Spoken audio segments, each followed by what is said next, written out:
Bonsoir, bonjour, bienvenue pour la carte conseil en 5 minutes pour la journée du vendredi 1er juillet 2022. Et oui, ça y est, c'est le mois de juillet. Alors, nous allons tirer la carte conseil depuis les cartes des esprits de la nature, qui sont toujours de très bons conseils. C'est parti.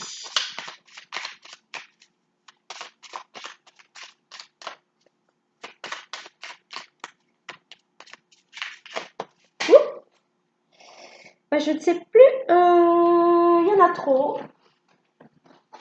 Donc je les reprends et je continue de battre. Ah, il y en a deux. Ils ont des choses à nous dire. Donc nous avons Zéphar Aphir, qui fait partie des esprits de l'air. Oh, il a l'air tout content de voguer dans les airs. Et nous avons Ajonel. Ajonel, qui fait partie aussi des esprits de l'air. Alors, qu'ont à nous dire ces charmantes personnes? Alors, parce que je ne les connais pas par cœur, hein. Je vous avoue, je ne les connais pas par cœur. Alors, Zéphar Aphir. Donc, c'est une sylphe. Oui, je l'ai mis à l'endroit. Dicton d'introduction, le matériel et l'immatériel sont liés. Les sphères dans lesquelles voltige Zéphar Aphir sont les plus singulières, car ce sylphe côtoie les anges. Ange céleste, universel, ange gardien et ange divin. Zéphar parle aux entités les plus hautes et aux guides spirituels. Il fait le lien entre la terre, les humains, le ciel, le peuple de l'air, et l'univers, les anges. Des fluides passent constamment en lui. Zéphar est un véritable canal d'énergie communicatrice, si bien qu'il est toujours en mouvement. Même quand il dort, ses ailes ne cessent de battre.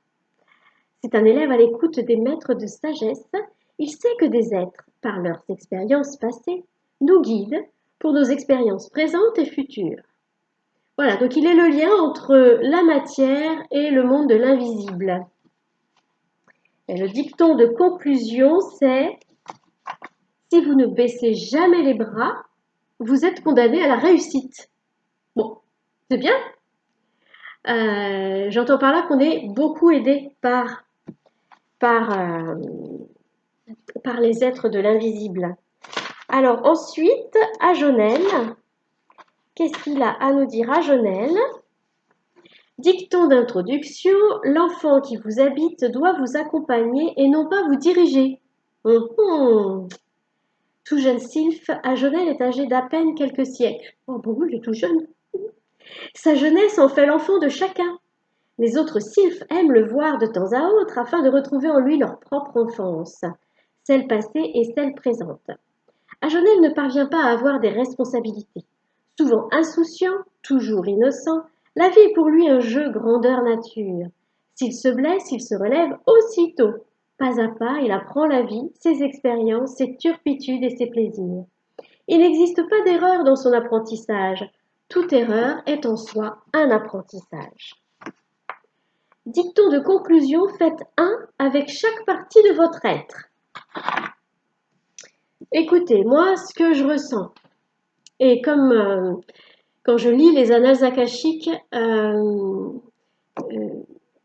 on voit très bien que déjà, il n'y a pas de différence entre les âmes. Hein. Il n'y a pas de... Voilà, toutes les âmes ont la même valeur.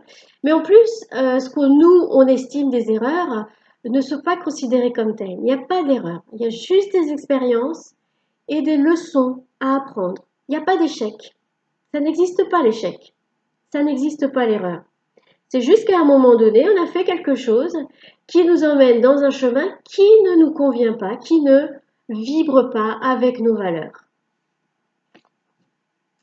Et là, ce que je ressens, ce qu'on nous dit par là, c'est que donc lui, Zéphar, Aphir, fait le lien entre la matière et l'invisible, le spirituel, et puis lui, il a son âme d'enfant.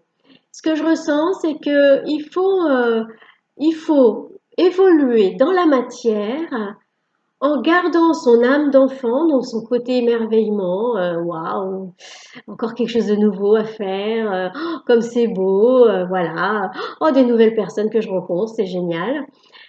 Évoluer dans la matière en gardant son âme d'enfant et en se laissant diriger par nos guides spirituels qui nous accompagnent toujours. Donc là, en ce moment, avec les énergies qui sont fortes et ce taux vibratoire qui augmente, oui, l'élément air, parce que bah ouais, voilà, on s'élève, hein, on s'élève. Et donc, il faut pas oublier de garder les pieds sur terre, hein, d'être bien ancré et de connecter avec nos guides spirituels qui sont là, tout proches, hein. Et de toute façon, on est plusieurs à le dire, hein, plus le taux vibratoire de la planète augmente et plus on est plus la connexion est facile, plus la distance qui nous éloignait les uns, enfin, la matière du spirituel, la distance se rapetisse. Se rapetisse, c'est comme ça qu'on dit? Ouais, se rétrécit, se raccourcit. Voilà. Donc on est de plus en plus proches et c'est pour ça que les connexions sont de plus en plus faciles. Donc, bien, gardez votre âme d'enfant pour vivre dans la matière en vous laissant guider par vos guides et par votre âme, bien sûr. Mais il est tout simple ce conseil. Bon sang de bonsoir. Il n'y a plus qu'à le mettre en application. Écoutez, je vous souhaite une très bonne soirée, une très bonne journée à l'écoute de vos guides et avec votre cœur et votre âme d'enfant. À bientôt!